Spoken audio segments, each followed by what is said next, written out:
کہ جب میں نے اپنی تنہائی کو دیکھا، اس میں مقدر یہ ہے کہ جب میں روحانی طور پر اس اوج تک پہنچا کہ میں تنہائی کو صحیح طور پر فیل کر سکتا ہوں، تو جب میں نے اس مقام پہ میں پہنچا اور میں نے سوچ بچار کیا، تو میری سمجھ میں آیا کہ قل هو اللہ احد تیرے معنی کیا ہیں. یعنی کہ مقدر یہ ہے کہ جب اللہ کہتا ہے کہ کہو اللہ احد ہے، تو اس کلمے کے یا اس جملے کے معنی کیا ہیں، یہ میری سمجھ میں آ گیا. تو یہ ہے اس شعر کی کچھ نثری ترتیب. اب ہم چلتے ہیں اس شعر کے تلازماتی نظام کی طرف، جو کہ بہت اہم ہے، کیونکہ ہم سب کو ذہن میں رکھنا چاہیے کہ جو تصوف پر مبنی جو شاعری ہوتی ہے، ایک تو ہے تصوف جو کہ بہت جس کو فروئی تصوف کہا جاتا ہے، یا جو ڈیریویٹ کیا جاتا ہے، جو ایک روایت کا، ایک ادبی روایت کا سلسلہ ہے. اس حوالے سے تصوف کی بات ہوتی ہے ہماری روایت میں. صوفی شاعر جو ہیں وہ بھرے ہوئے ہیں. لیکن جب آپ اس خطے کی زمین کی بات کرتے ہیں، جہاں پنجابی ہے یا جہاں فارسی شاعری ہے اور جہاں پہ اردو شاعری بھی ہے اس خطے کی اور اس دور میں آ کے، تو اس میں بعض دفعہ ایسا ہوتا ہے کہ صوفیانہ شاعری میں کہا کچھ جا رہا ہوتا ہے اور ہم اپنی کم مائیگی میں یا ٹریننگ کی کمی کی باعث اسے کچھ اور انٹرپریٹ کر لیتے ہیں. اسی لیے صوفیانہ شاعری جو ہے اس کو بہت دھیان سے اور بڑے طریقے سے پڑھنا چاہیے، اور جہاں بھی آپ کو کچھ شک محسوس ہو، آپ کے دل میں آئے کہ یہ بات جو ہے یہ یا قرآن یا حدیث کے منافی ہے، تو آپ کو فٹافٹ فوراً تحقیق کی طرف جانا چاہیے، تاکہ اس شاعری کے اصلی معنی آپ پر کھل سکیں، جیسا کہ اب ہم یہاں پہ کوشش کریں گے. تو شعر پھر سن لیجئے کہ اپنی تنہائی کو دیکھا تو سمجھ میں آیا، قل هو اللہ احد تیرے معنی کیا ہیں. اس میں بظاہر ایک مقصد، ایک منظر بلاسفیمی کا یا توہین کا نکل سکتا ہے. یعنی انسان کی کیا مجال کہ وہ اپنی تنہائی کو دیکھے اور اس کو اللہ کا احد ہونا سمجھ آ جائے. ہاں جی، بڑی کلیئر بات ہے نا. اور ویسے بھی جو صوفیانہ شاعری ہیں، اور ندیم بھابھا صاحب تو باعمل صوفی بھی ہیں، باقاعدہ سلسلے میں بیعت بھی ہیں اور بہت فعال رول ادا کرتے ہیں اس قادری سلسلے میں. تو ان سے تو یہ امید بالکل بھی نہیں کی جا سکتی، بیکاز جو تصوف ہے اس کے جو پیچھے آپ چلتے جائیں تو حضرت علی سے، مولا علی سے اس کے سلسلے جا ملتے ہیں. اور مولا علی نے یہ فرمایا کہ جس نے اللہ کی طرف اشارہ کیا اس نے اس کو محدود کر دیا، جو کہ تقریباً شرک کے برابر ہے. تو یہ کیسے ہو سکتا ہے کہ ایک باعمل صوفی اور ایک صوفی شاعر ایسی کوئی بات کرے جو کہ علی نے جو ہمیں سمجھایا ہے اسی کے منافی ہو؟ تو یہ تو ممکن نہیں ہے. تو اسی وجہ سے ذہنی رو جو ہے وہ اس طرف چلی کہ اس شعر کو تھوڑا سا ڈسائفر کیا جائے اور آپ کے ساتھ اس کو شیئر بھی کیا جائے. سب سے پہلے ہم اس تلازماتی سلسلے میں بات کر لیتے ہیں. جناب جاوید غفور صاحب کے سوال کا جواب دے دیتے ہیں اس میں کہ دیکھیں، اپنی تنہائی کو دیکھا تو سمجھ میں آیا، قل هو اللہ احد تیرے معنی کیا ہیں. تو اس میں جو انتزاعی اور جو ایبسٹریکٹ منظر بن رہا ہے وہ یہ بن رہا ہے کہ ایک بات ہو رہی ہے قل هو اللہ احد، یعنی کہو کہ اللہ احد ہے. تو جب آپ ایک جملے سے ہی، جملے کا مطلب ہے کمیونیکیٹ کرنا، جملہ تو صرف آپ سے بات کرتا ہے، آپ تو جملے سے بات نہیں کرتے ہیں. تو یہ ہے یہاں پہ انتزاعی تلازمہ، یعنی ایبسٹریکٹ کے پردوں میں بات کی گئی ہے. انتزاع جس کو کہتے ہیں یا ایبسٹریکٹ جس کو کہتے ہیں، اس کا مطلب یہ ہے کہ جو کسی بھی لفظ میں کسی بھی منظر کے ریپریزنٹیٹیو ایلیمنٹس ہیں ان کو وہاں سے ہٹا دیا جائے. تو ٹھیک ہے، ثوابدید ضرور آتی ہے قاری کی انتزاع میں، ایبسٹریکٹ میں، لیکن اس کے اشارے موجود ہوتے ہیں. تو یہ ہے انتزاعی تلازمہ اس شعر میں. اور جہاں ڈسکریشنری یا ثوابدیدی تلازمے کی بات ہوتی ہے تو وہاں آپ یہ دیکھیں گے کہ اس میں شاعر نے یہ بیان نہیں کیا کہ قل هو اللہ احد تیرے معنی کیا. اس نے کہا مجھے سمجھ میں آ گیا، اس نے معنی آپ کو بتائے تو نہیں. تو یہ جو تلازمہ ہم ایکسپلور کریں گے یہ ثوابدیدی تلازمہ ہوگا. امید ہے آپ کے سوال کا جواب آپ کو مل چکا ہوگا. اب ہم چلتے ہیں اپنے شعر کے تلازماتی نظام کی طرف. تو اس میں سب سے پہلے تو آپ یہ غور کیجئے کہ اپنی تنہائی کو دیکھا تو سمجھ میں آیا. اچھا، اب ہم سب سے پہلا تو سوال یہ ہے کہ اپنی تنہائی کو دیکھ کر اللہ کی تنہائی یا اللہ کا احد ہونا یا قل هو اللہ احد ہونا، تو چلیں ہم اس پر بات کریں گے. لیکن اپنی ایسی تنہائی کیسے اچیو کی جا سکتی ہے کہ جہاں پہ آپ یہ سوچیں بھی صحیح کہ قل هو اللہ احد کے معنی کیا ہے. ٹھیک ہے جی. تو وہ جو ہوتا ہے یہ انسان کی اللہ کا خلیفہ ہونے کی وجہ سے، اور اس وجہ سے کہ انسان کو اللہ تعالیٰ نے خود اسماء ہیں، چیزوں کے نام جو ہیں وہ سکھائے ہیں. اور چیزوں کے نام سکھانے سے مراد ہے کہ چیزوں کے معنی بھی سکھائے ہیں، ان کے مطالب بھی بیان کیے ہیں. تو لہٰذا انسان کے پاس روحانی طور پر یہ امکانی اوج موجود ہے کہ وہ اپنے آپ کو ہر چیز سے مکمل طور پر آئسولیٹ یا تنہا کر لے. یہ روحانی طور پر پاسبل ہوتا ہے، بہت بڑا درجہ ہے، لیکن بہرحال روحانیت میں اس کے تذکرے موجود ہیں. تو سب سے پہلی بات جو ہے وہ تو یہی ہو گئی کہ اپنی تنہائی کو دیکھا، یعنی کہ روحانی مدارج کرتے ہوئے میں اوج تنہائی تک پہنچا. تو اس وقت میں نے اپنی تنہائی کو دیکھا.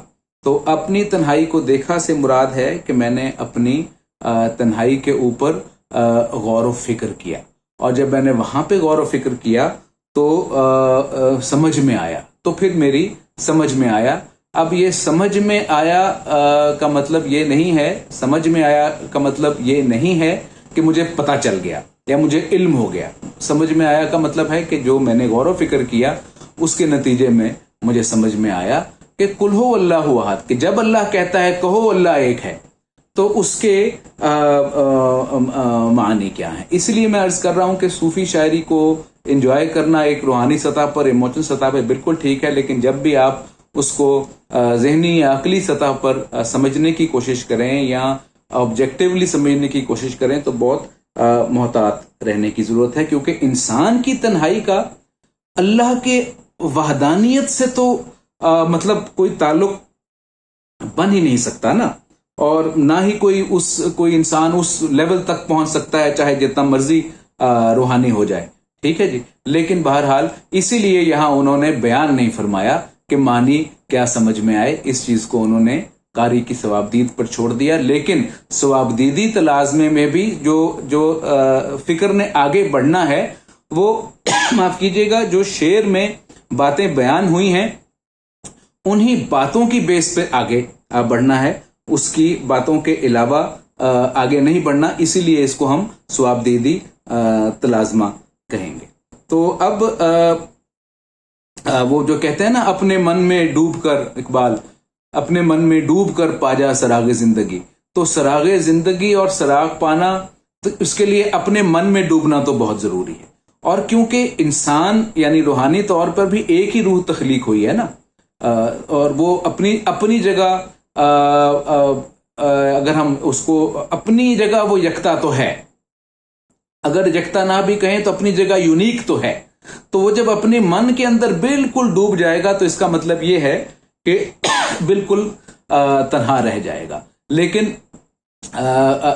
احد ہونے میں اور تنہا ہونے میں فرق صرف یہ ہے کہ آپ تنہا ہو بھی جائیں تو اللہ کی وحدانیت برقرار رہتی ہے، لیکن اللہ کی وحدانیت جو اللہ کی وحدانیت ہے اس میں آپ کی تنہائی کا برقرار رہنا قطعی طور پر ضروری نہیں.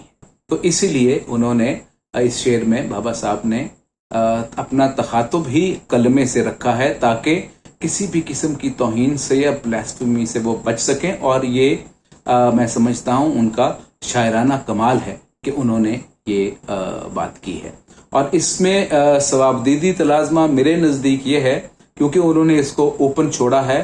اور اگین میں بار بار یہ کہہ رہا ہوں کہ احد کا مطلب سمجھ میں آنے کی بات نہیں کی. انہوں نے بات کی ہے قل هو اللہ احد، یعنی کہ کہو، یعنی کہو کا جو اللہ نے کہا ہے اس کے معنی کیا ہیں. اور اس پورے کہو کے بعد جو جملہ شروع ہو رہا ہے اس کے معنی کیا ہے، اس کے بارے میں انہوں نے بات کرنے کی کوشش کی ہے. اور میں یہ سمجھتا ہوں کہ انہوں نے یہاں پہ یہ بتا دیا ہے کہ اپنی تنہائی کو دیکھا تو سمجھ میں آیا. آہد اور تنہائی یعنی کہ انہوں نے ایک سولیٹیوڈ کا یا آئسولیشن میں پہنچنے کے بعد جب مشاہدہ کیا کہ میں اتنا اکیلا رہ گیا ہوں، یعنی میں بالکل تنہا ہوں، تو کس قدر بوجھ ہے میرے اوپر، اور یہ کس قدر یعنی میں اپنے اندر ڈوب گیا. مجھے پتا چل گیا کہ میں ایک اکائی ہوں، ایک واحد انسان ہوں، اور میں اکیلا ہوں، میرے جیسا اور کوئی بھی نہیں ہے یہاں پہ روحانی طور پہ. تو ایک کس قدر کتنا بڑا ایک بوجھ ہے جو روحانی طور پر آپ کے اوپر آ جائے گا. تو ان کو یہ سمجھ آیا کہ جب تنہائی میں، سولیٹیوڈ میں اور آئسولیشن میں اتنا بوجھ ہے، ٹھیک ہے نا، تو اس کا تو تصور ہی محال ہے کہ وحدانیت یا احد ہونے کا کیا مطلب ہے. وہ آپ کو بین السطور مقدر اس شعر میں یہ ہے، وہ یہ بتا رہے ہیں کہ مجھے سمجھ میں آیا. کیا سمجھ میں آیا؟ جو ثواب دیدی تو لازمی پر منحصر ہے. اور سمجھ میں یہ آیا کہ جب آپ اپنا پینیکل آف سولیٹیوڈ یا آئسولیشن تک پہنچ بھی جائیں گے تو آپ کو ایک ہی بات سمجھ میں آئے گی کہ بھائی اللہ کی وحدانیت سے، اللہ کے احد ہونے سے اور اللہ کے احد ہونے کا احاطہ کرنا، اس کو سمجھنا، یہ سمجھ سے باہر بات ہے. اور یہی بات ان کی سمجھ میں آئی ہے، اسی لیے انہوں نے اس بات کو اوپن اینڈڈ چھوڑا ہے. اس کا بتایا نہیں ہے کہ قل هو اللہ احد کے معنی ہیں کیا. انہوں نے آپ کو یہ بتا دیا کہ بھائی تنہا اپنے آپ کو، چاہے روحانی سطح پر، شعوری سطح پر، امیجنیشن میں اپنے آپ کو محسوس کر کے دیکھ لو کہ اگر بالکل تنہا ہو گئے پوری کائنات میں تو کیا ہوگا. تو وہ بوجھ اٹھانے کی کوشش کرو نا، تو پتہ چلے گا کہ بھائی یہ بوجھ اٹھانے والا نہیں ہے. اور کجا کے آپ وحدانیت کی اور احد ہونے کی بات کریں. تو اس لیے ان کو سمجھ آیا کہ اللہ نے کیوں فرمایا ہے کہ کہو کہ اللہ ایک ہے. معاف کیجئے گا. تو یہ ہے اس شعر میں جو تلازماتی طور پر بھابا صاحب نے ہمارے سامنے منظر کشی کی ہے، اور جو بات اور جو پیغام ہم تک پہنچانے کی کوشش کی ہے. میں آخر میں پھر سے اس کو ریپیٹ کر دیتا ہوں کہ اللہ کی جو صفات ہیں ان میں سے کسی کا بھی احاطہ کرنا، یا اللہ کی صفات میں کسی بھی کوشش سے، کسی بھی اشارے سے، یا کسی بھی ربط سے اس کو سمجھنے کی کوشش کرنا، یہ اللہ کو محدود کرنا اور اللہ کی طرف اشارہ کرنا ہے بقول مولا علی. تو لہٰذا آپ بالکل تنہا بھی ہو جائیں گے تو آپ اللہ کی وحدانیت کا جو تصور ہے، یا اللہ کی وحدانیت کی جو حقیقت ہے، اس تک آپ نہیں پہنچ سکیں گے. یہ ہے اس شعر کا بنیادی مقصد تلازماتی حوالے سے. اب ہم آتے ہیں معاف کیجئے گا شعر کے لفظی بندوبست کی طرف. تو اپنی یعنی اپنی سے مراد ہے ایسا کوئی بھی شاعر یا ایسا کوئی بھی شخص جو روحانی طور پر یہ امکان رکھتا ہے کہ وہ ایک الٹیمیٹ اوج تنہائی تک پہنچنے کے قابل ہے. تو اپنی تنہائی کو دیکھا. اب یہاں پہ دیکھا کا لفظ بہت امپورٹنٹ ہے. دیکھا کا مراد یہاں پہ ہے کہ میں جب یہاں پہ آیا میں نے دیکھا سے اب جب دیکھتے بھی ہیں تو اس کو انالیسس بھی کرتے ہیں. اور یہاں میں ایک اور اس حوالے سے بات کرنا بہت ضروری سمجھ رہا ہوں کہ جو تقوی ہے اس کی جو ڈیفینیشن محمد اسد صاحب نے اپنی انگلش ٹرانسلیشن میں کی ہے، وہ ہے بینگ کانشیس آف گاڈ، یعنی اللہ کی طرف سے خبردار رہنا. اس کا مطلب ہے تقوی. اور قرآن میں مجھے موقع ملا تو شاید اس پہ کوئی تفصیلی بات بھی کروں گا، لیکن قرآن میں بھی کہا ہے کہ جو عقل ہے، جو شعور ہے، جو ریزن ہے، جو لاجک ہے، وہ تقوی کے تھرو آتا ہے. اور لاجک کا مقصد صرف ایک ہے کہ حق کو اور حق میں اور باطل میں تمیز کر لی جائے، سچ میں اور جھوٹ میں تمیز کر لی جائے. یہی ریزن ہے، یہی شعور ہے، یہی عقل ہے، یہی تقوی ہے. تو اپنی تنہائی کو دیکھا. اب دیکھیں اس تناظر میں دیکھا کس قدر اہم لفظ ہے کہ شعور کو اپلائی کیا گیا ہے، اور شعور کو اپلائی کرنا حق اور باطل ہے. اور حق اور باطل میں انہوں نے نتیجہ کیا نکلا کہ اللہ کی صفات تک رسائی کسی بھی حوالے سے معاف کیجیے گا ممکن نہیں. تو سمجھ میں آیا، اب سمجھ میں آیا، پتہ چلا، خبر ہوئی، علم میں آیا، علم ہوا نہ، سمجھ میں آیا. اب دیکھیے شاعر کس قدر باریکی میں جا کر وجدانی طور پر لفظوں کا استعمال جو ہے اس کو برتتا ہے. تو سمجھ میں آیا، یعنی میری سمجھ میں یہ آیا، صحیح یا غلط بھی ہو سکتا ہے. یہاں شاعر نے ایک اپنی ایک طرح سے اپنے آپ کو بچا بھی لیا کسی بھی قسم کی گستاخی سے کہ مجھے یہی سمجھ میں آیا. قل هو اللہ احد، تیرے معنی کیا ہیں؟ ٹھیک ہے جی. تو قل هو اللہ احد پورا انہوں نے اللہ احد تیرے معنی کیا ہے نا، قل هو اللہ احد تیرے معنی کیا ہے. تو یہاں جو انہوں نے تیرے کا لفظ استعمال کیا ہے، جو پروناؤن استعمال کیا ہے، یہ بہت ضروری تھا یہاں پہ استعمال کرنا تاکہ پتہ چلے کہ تخاطب جملے سے یا کلمے سے ہو رہا ہے. ٹھیک ہے. اور یہاں پہ کیونکہ ایک اور بحث بھی ہے جس میں اس وقت نہیں پڑھنا چاہوں گا کہ قرآن پاک کو مخلوق بھی سمجھا جاتا ہے. تو جب قرآن پاک اگر مخلوق ہے تو پھر جو اس کے اندر الفاظ ہیں، جو کلمات ہیں، وہ بھی مخلوق ہوئے. تو اس لیے یہاں پہ الفاظ کو اور کلمات کو مخلوق تصور کرتے ہوئے ایک عجیب طرح کی روحانی چاشنی پیدا کی گئی ہے کہ یعنی کہ آپ کو لگ رہا ہے کہ آپ جو قرآن جو ایک کتاب منیر ہے، آپ اور اللہ تعالیٰ نے آپ کی ہدایت کے لیے اتاری ہے، آپ اس کتاب کے ساتھ بات بھی کر سکتے، آپ اس کتاب کے ساتھ ڈائیلاگ بھی کر سکتے ہیں. یہ بہت خوبصورت نقطہ ہے جو تیرے کے صرف ایک لفظ تیرے کے استعمال سے آپ دیکھیں گے کہ شاعر نے کس خوبصورتی سے کھولا ہے. اور تیرے معانی کیا ہیں؟ تو معنی میم این نون چھوٹی اے سنگولر مطلب، معانی میم این الف نون چھوٹی اے مطالب، اس کے کئی مطلب ہو سکتے. تو تیرے معانی کیا ہیں؟ یہاں بھی آپ یہ لفظ دیکھیں، گہری معنویت کا حامل ہے. معنی کے نہ تو فصاحت میں گرامیٹیکلی استعمال ہو سکتا ہے، یعنی نہ درست ہے نہ فصیح ہے اگر معانی کو معنی کی جگہ استعمال کیا جائے. لیکن کیونکہ یہاں بات غور و فکر کی ہو رہی ہے، اور غور و فکر جو ہے وہ صرف حق و باطل میں تمیز ہے، یہی شعور کا تقاضا ہے، تو پھر اس کا مطلب یہ ہے کہ صرف ایک چیز پہ بات نہیں ہوگی، تمام امکانات کے اوپر بات ہوگی. اور یہاں پہ معانی کہہ کر انہوں نے ایک اور جو ثوابدیدی تلازمہ ہے اس کے دروازے کھولے ہیں کہ آپ خود بھی سوچئے، میں اس کے ایک سے زیادہ معنی بھی ہو سکتے ہیں. میں تو ایک سمجھا، اور میں خاص گنجائش بھی ایک معنی تک یہاں پہ اس ویلاگ میں رہے گی، لیکن کیونکہ اس کی شاعر نے معنی استعمال کیے ہیں تو اس کا مطلب یہ ہے کہ اس کے اوپر مزید تحقیق کی ضرورت ہے. آپ بھی تحقیق کریں، میں بھی اس کے اوپر ضرور تحقیق کروں گا کہ اس کے اور معنی اور مطالب کیا ہو سکتے ہیں. اگر ندیم بھابھا جیسے شاعر نے، عملی صوفی نے معانی کا لفظ استعمال کیا ہے جو کہ الفاظ کے استعمال کو جانتا ہے، جیسا کہ ہم نے یہاں اوپر دیکھا، تو پھر یقیناً اس شعر کے اوپر مزید غور و فکر کی اور مزید سوچ بچار کی گنجائش موجود ہے، اور ہمیں ضرور اس طرف جانا چاہیے.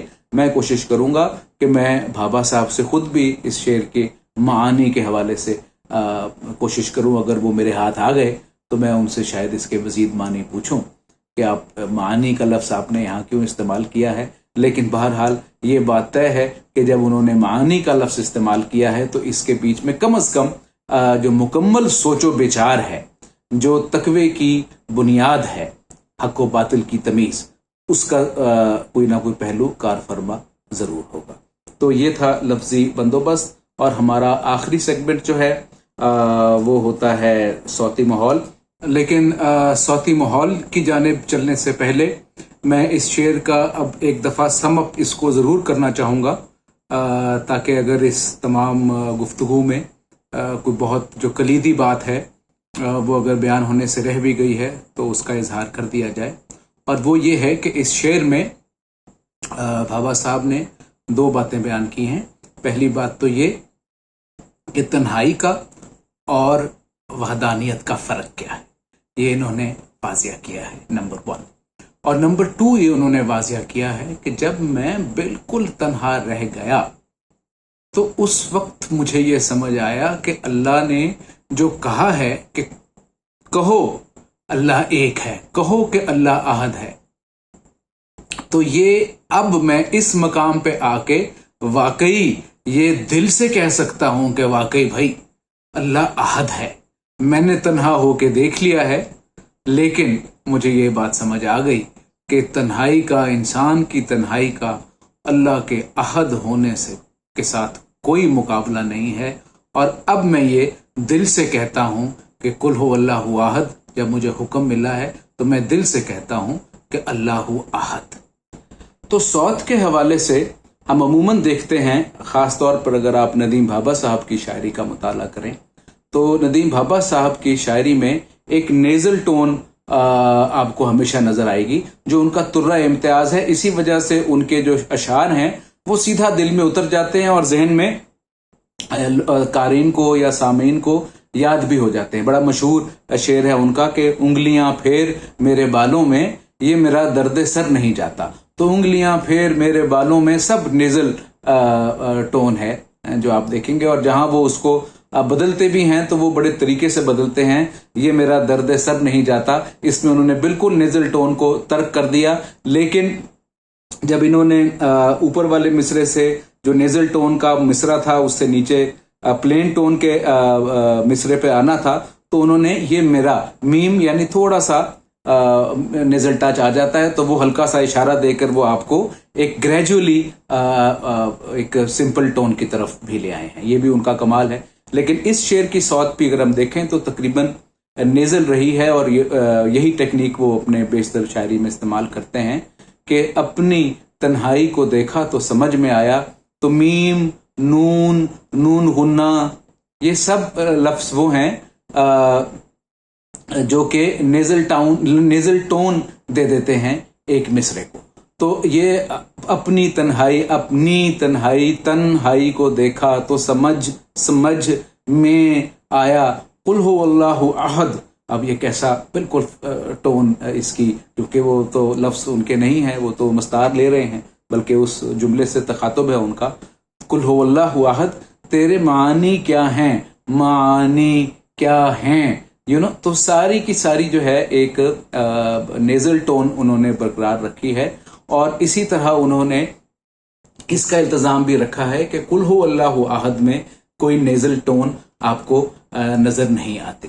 تو انہوں نے یہ التزام بھی اپنے پاس رکھا ہے، اور یہ احترام بھی انہوں نے ملحوظ رکھا ہے کہ جب ایک ایسا کلمہ قرآن کا وہ استعمال کر رہے ہیں مصرے کے آغاز میں جس میں نیزل ٹون نہیں ہے، تو پھر وہ اپنی ٹون جو ہے اس کو نیزل ہی رکھیں.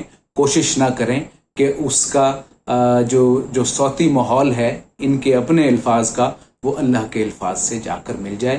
یہ میں سمجھتا ہوں، پھر سے یہی کہوں گا، یہ شاعر کا کام نہیں ہے، لیکن شاعر کی ریاضت اور جو شاعر کی محنت اور جو شاعر کی دعا ہوتی ہے اچھے شعر کے لیے، اور جو شاعر کی اندر کی پاکیزگی ہوتی ہے، اور جو شعری صفا وہ ڈھونڈنا چاہتا ہے، اس کے لیے یہ احتیاط کے تقاضے اندرونی طور پر ہر شاعر کے دل میں اور اس کے ذہن میں اور اس کے قلم میں محفوظ رہتے ہیں. آج کا شعر امید ہے آپ کو پسند بھی آیا ہوگا. شاید اس پر جو ہماری بات چیت ہوئی ہے شاید کچھ نکات آپ پر کھل بھی گئے ہوں گے جیسے مجھ پر کھلے ہیں. لیکن جیسا میں عموماً کہتا ہوں کہ میں تو اپنی کسی بات کو تھیسس ہی نہیں گردانتا، یہ تو ایک لاؤڈ تھنکنگ ہے جو میری جاری رہتی ہے. اور مجھے امید ہے کہ جو ہمارے سننے والے ہیں وہ اس شعر کے اوپر کمنٹس میں جو ان کو جو تلازماتی نظام میں جو فکر نظر آئی ہے، جو باتیں نظر آئی ہیں، وہ ہم سے ضرور شیئر کریں گے. بہت شکریہ. انشاءاللہ اگلے ویلاگ میں آپ سے پھر ملاقات ہوگی. اللہ حافظ.